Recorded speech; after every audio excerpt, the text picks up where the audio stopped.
خدا یسوع مسیح کی زندہ بابرکت اور جلالی نام میں آپ سب کو تحسین اور شکرانہ کا سلام۔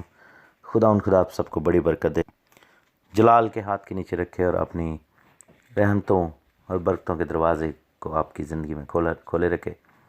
خدا ان کا شکر کرتے ہیں، اس بات کے لیے خدا کی تعریف کرتے ہیں، ستائش کرتے ہیں، حمد و ثنا کرتے ہیں کہ ہمارے بادشاہ ہمارے خداوند نے ہمیں ہر طرح کی روحانی اور جسمانی برکتوں سے نوازا ہے۔ وہ ہمیشہ ہماری پالنا کرتا ہے، رکھوالی کرتا ہے اور ہمیشہ ہمیں اپنے دستے کرم کے نیچے رکھتا ہے۔ ہم خدا کا شکر کرتے ہیں۔ افسیوں کے خط کی سٹڈی ہم کر رہے ہیں اور اس خط کو ہم شروع کر چکے ہیں آلریڈی۔ اس کا انٹروڈکشن کو ہم نے پڑھا، اب ہم اس خط کی آیت بآیت سٹڈی کر رہے ہیں اور پہلے باب کی 14 آیتیں ہم پڑھ چکے ہیں، 15ویں آیت سے آج پڑھیں گے۔ پولس رسول نے افسس کی کلیسیا کے لوگوں کو لکھا کہ اس سبب سے میں بھی اس ایمان کا جو تمہارے درمیان خداوند یسوع مسیح پر ہے اور سب مقدسوں پر ظاہر ہے، حال سن کر تمہاری بابت شکر کرنے سے باز نہیں آتا اور اپنی دعاؤں میں تمہیں یاد کیا کرتا ہوں۔ یہ ایمان جو افسس کے لوگوں نے شو کیا اپنے زندگیوں میں، اور اس محبت کو جو سب ایمانداروں پر ظاہر ہوتی ہے، اور اس ایمان کو جو کہ سب ایمانداروں میں نظر آتا ہے، سب ایمانداروں پر ایکچولی بڑا ان کو کلیئرلی نظر آ رہا ہے کہ افسس کی کلیسیا ایمان والی کلیسیا ہے۔ اگر ہم بک آف ریولیشن کو سٹڈی کریں تو وہاں پر ہمیں نظر آتا ہے کس طریقے سے خداوند نے کہا کہ میں تیرے صبر کو، تیرے پیار کو، تیری مصیبت کو جانتا ہوں۔ اور پھر ہم نے جب بک آف ایکس میں، اعمال کی کتاب میں، رسولوں کے کرتوے، اس میں جب ہم نے سٹڈی کیا تو ہم نے دیکھا کہ ان کا ایمان جو تھا وہ پریکٹیکل ایمان تھا۔ ان کا ایمان جو تھا افسس کی کلیسیا کے لوگوں کا ایسا ایمان تھا جو کہ ان کو روز بروز دکھا کر، ان کو روز بروز اس میں ایمان میں چل کر جو ہے وہ اپنی زندگی گزارنی پڑتی تھی۔ کیونکہ ہم دیکھتے ہیں کہ کس طریقے سے آپ نے دیکھا کہ جب گیوس کو اور اختراسس کو جو ہے پکڑ لیا گیا اور ان کو مارنے لگے تھے، اور ان کو کہا گیا کہ یہ جو ہے یہ پالوس کے ساتھی ہیں اور پالوس کے خلاف کیمپین جو ہے وہاں پر ہوتی ہے، اور کس طریقے سے سرداروں نے، یہودی سرداروں نے وہ طریقہ کار استعمال کرنے کی کوشش کی اور پالوس اور اس کے ساتھیوں کو ڈسکارڈ کرنے کی کوشش کی۔ اور امیجن کریں کہ آج کے دور میں آپ کسی ایسے علاقہ میں ہیں جہاں پر بلوہ ہو جائے اور آپ کو پکڑ لیا جائے، اور روز بروز ان کو روحانی جنگ کے ان تجربات میں سے گزرنا پڑتا تھا، جس کے باعث ان میں ایمان کی پختگی آ جاتی ہے، ایمان کی پختگی نظر آتی ہے۔ اور لکھا ہے کہ وہ ایمان جو کہ تمہارے درمیان میں خدا یسوع مسیح پر ہے اور سب مقدسوں پر ظاہر ہے۔ بالکل ان کے ایمان کی رپورٹ جو ہے وہ پولس رسول کی معرفت اور باقی جو مقدسین ہیں ان کی معرفت دوسرے مقدسین تک پہنچتی رہی، اور خاص طور پر جب پولس رسول افسس کی کلیسیا میں خدمت کرنے کے بعد وہاں سے یروشلم کے لیے روانہ ہوتے ہیں، تو یروشلم میں وہاں پر جا کر انہوں نے بتایا اور رپورٹ دی، اور باقی جو شاگرد تھے اور جو بڑی جماعت تھی وہاں پر اور شاگردوں کی جو لیڈرشپ تھی ان کو جا کر یہ رپورٹ دی گئی، ان کو بتایا گیا، ان کو سکھایا گیا اور سمجھایا گیا کہ دیکھیں افسس میں خدا نے کتنا بڑا کام کیا ہے۔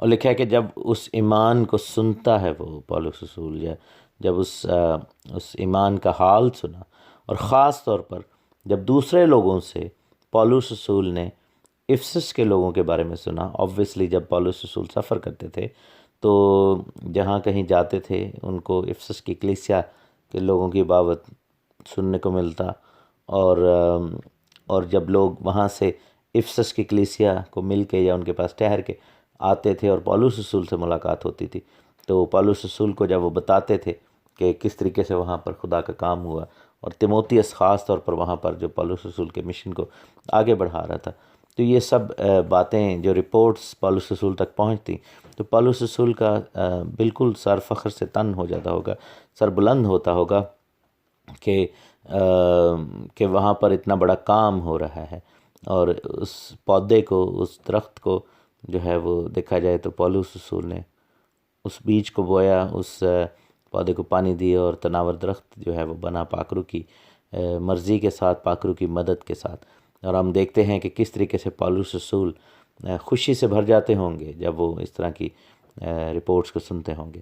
اور لکھا ہے کہ میں تمہیں اپنی دعاؤں میں یاد کرتا ہوں اور تمہارے بابت شکر کرنے سے باز نہیں آتا۔ سو امیجن کریں کہ آج بھی ہمیں یہی ایمان، ایسا ہی ایمان شو کرنا ہے اپنی زندگیوں سے، اپنی کلیسیاؤں سے، کہ لوگ جب ہم سے ملیں، لوگ ہماری کلیسیا میں آئیں، لوگ ہماری زندگیوں میں آئیں، لوگ ہم سے جب ملاقات کریں تو وہ دوسرے جا کر جگہوں پر بتائیں کہ ہم نے وہاں پر ایسا ایمان دیکھا، ہم نے وہاں پر ایسی خوشی دیکھی، ہم نے ان لوگوں میں خدا کا ایسا کام دیکھا، ہم نے پرستش کا وہ لیول دیکھا، ہم نے کلام کی وہ سمجھ دیکھی، اور خداوند کے جلال کو ہم نے ہوتے ہوئے دیکھا۔ وہاں پر لوگوں کو پاکرو کے بپتسمے ہوئے، وہاں پر روحانی جنگ جو ہے وہ بڑی زبردست طریقے سے ہوتی ہے، اور ابلیس جو ہے بار بار شکست کھاتا ہے ان لوگوں کے سامنے۔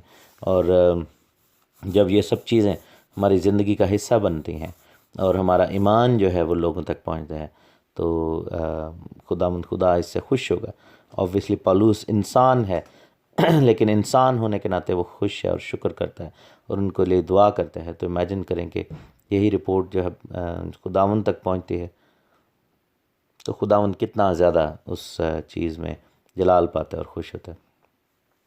اور لکھا ہے کہ اس لیے پولس نے کہا کہ میں شکر کرنے سے باز نہیں آتا اور اپنی دعاؤں میں تمہیں یاد کرتا ہوں، تاکہ دیکھے کہ ہمارے خداوند یسوع مسیح کا خدا جو جلال کا باپ ہے تمہیں اپنی پہچان میں حکمت اور مکاشفہ کی روح بخشے۔ یہاں پر اگین خداوند یسوع مسیح کے بارے میں اور باپ کے بارے میں ذکر ہے، اور پولس رسول نے خاص یہاں پر دعا کی ہے کہ حکمت کی اور مکاشفہ کی روح خداوند تمہیں بخشے۔ یہ دو روحیں ہیں جو آج ہم نے بھی خداوند سے مانگنی ہے، حکمت کی اور مکاشفہ کی روح۔ ان دو لفظوں کو لکھ لیجئے، کیونکہ خدا کے پاک روح کی یہ جو تاثیریں ہیں ان کو اپنی زندگی میں ہمیں مانگنا ہوگا۔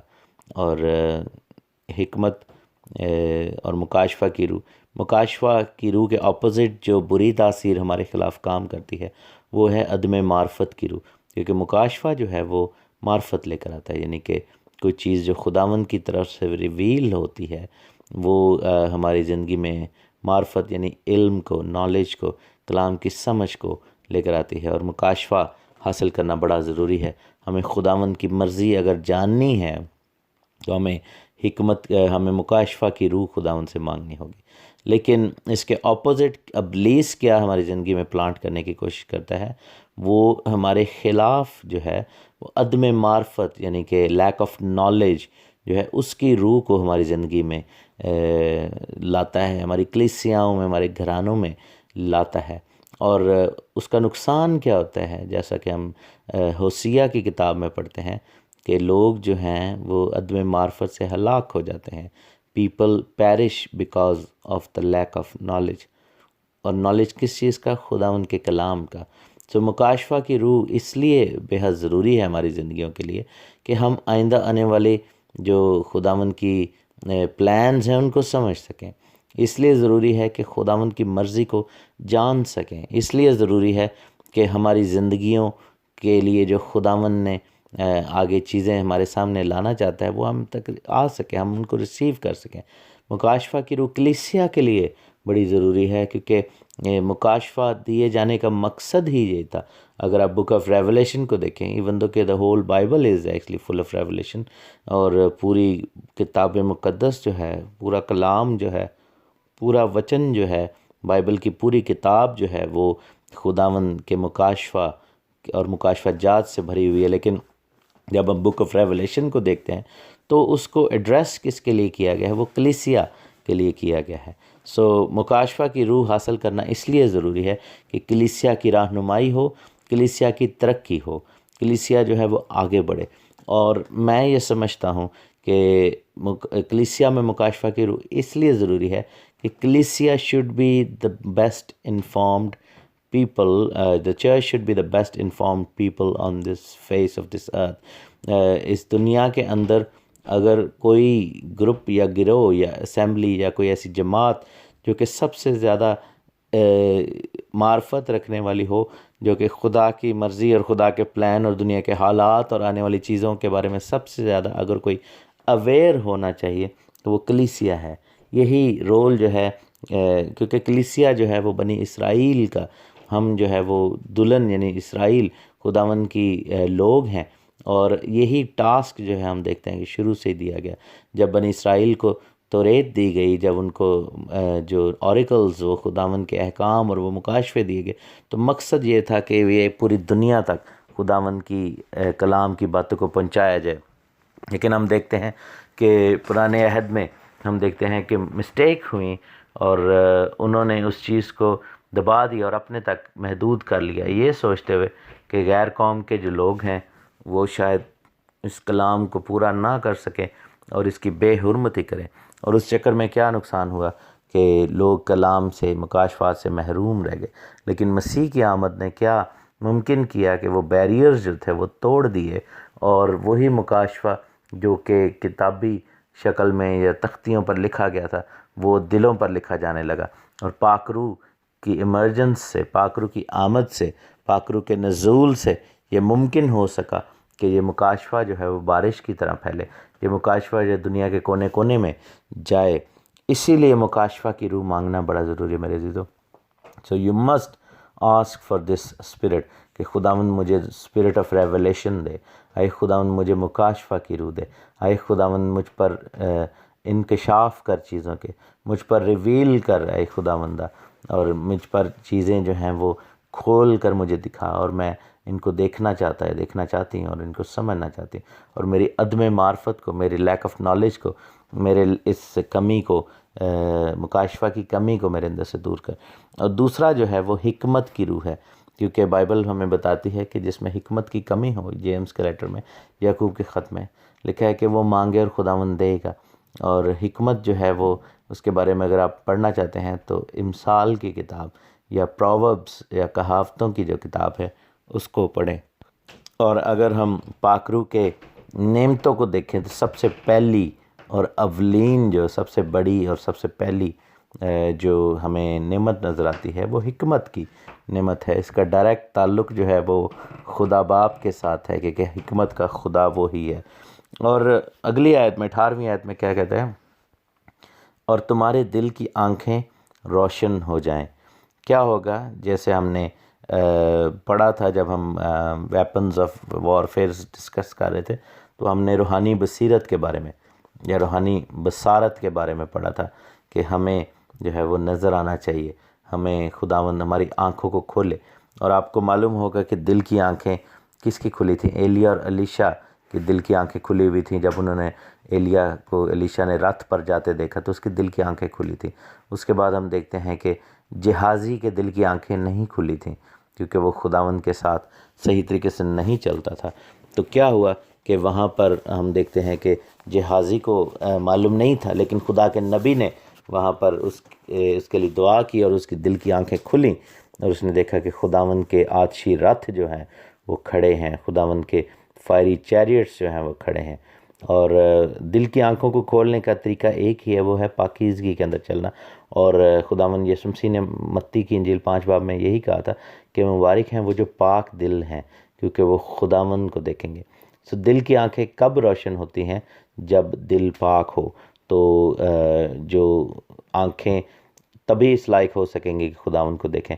تو آنکھوں کا روشن ہونا یہ اس چیز کا ثبوت ہے کہ ہم خداوند کو یا پھر روحانی چیزوں کو دیکھ سکیں. اور لکھا ہے کہ حکمت اور مکاشفہ کی روح کو مانگنا ہے، اور دل کی آنکھوں کو منور ہونے کے لیے خداوند سے دعا کرنی ہے، تاکہ تم کو معلوم ہو کہ اس کے بلانے سے کیسی کچھ امید ہے، اور اس کی میراث کے جلال کی دولت مقدسوں میں کیسی کچھ ہے. پھر ہم آسمانی چیزوں کو دیکھ سکیں گے، پھر ہم آسمانی چیزوں پر غور کر سکیں گے، اور پھر ہماری زندگیوں میں ایسی تبدیلیاں آئیں گی، اور ہم پھر دوسروں کو بھی گائیڈ کر سکیں گے.